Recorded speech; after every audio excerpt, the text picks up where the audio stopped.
आ जाई तू माई एक बार, तोहर बेटा करता पुकार। आके गले से लगा ले तू, अचरा में आपन छुपा ले तू। आके गले से लगा ले तू, अचरा में आपन छुपा ले तू। तारा बन के रहत तारू, केकरा के बेटा कहत तारू। इतना मजबूर काहे भइल, बोला ना हमरा से दूर काहे भइल। केहू नहीं के सहारा, कैसे होई गुजारा।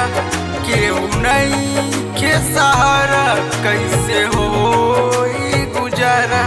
तू बतावा कहाँ जाई, जग के माई हमरा माई से मिला दमाई। जग के माई हमरा माई से मिला दमाई।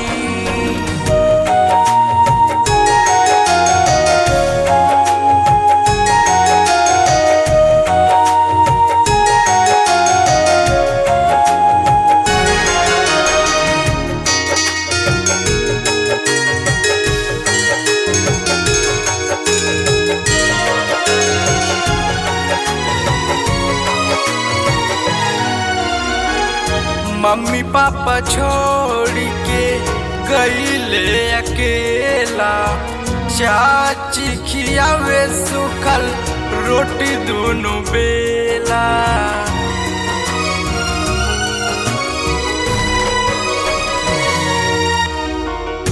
मम्मी पापा छोड़ के गईले अकेला।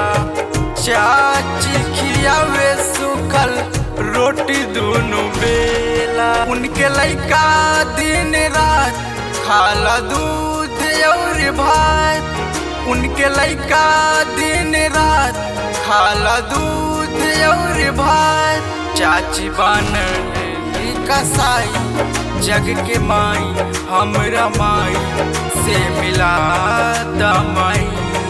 जग के माई हमरा माई से मिला दमाई।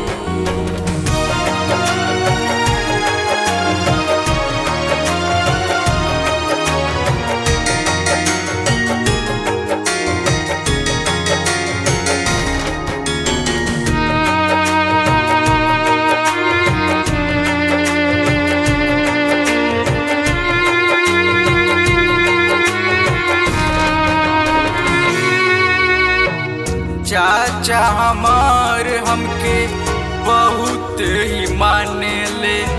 चाची हमके मारे डांटे कुछ में न जाने ले।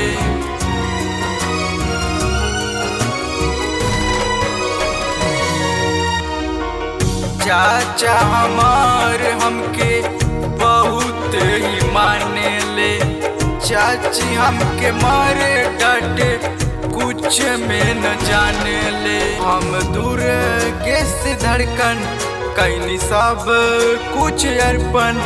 हम दूर गैस धड़कन कैनी सब कुछ अर्पण। हमर जीना की बचाई, जग के माई हमरा माई से मिला दमाई। जग के माई हमरा माई से मिला दमाई। केहू नहीं के सहारा, कैसे होई गुजारा। तू बतावा कहाँ जाई, जग के माई हमरा माई से मिला दमाई। जग के माई हमरा माई से मिला दमाई।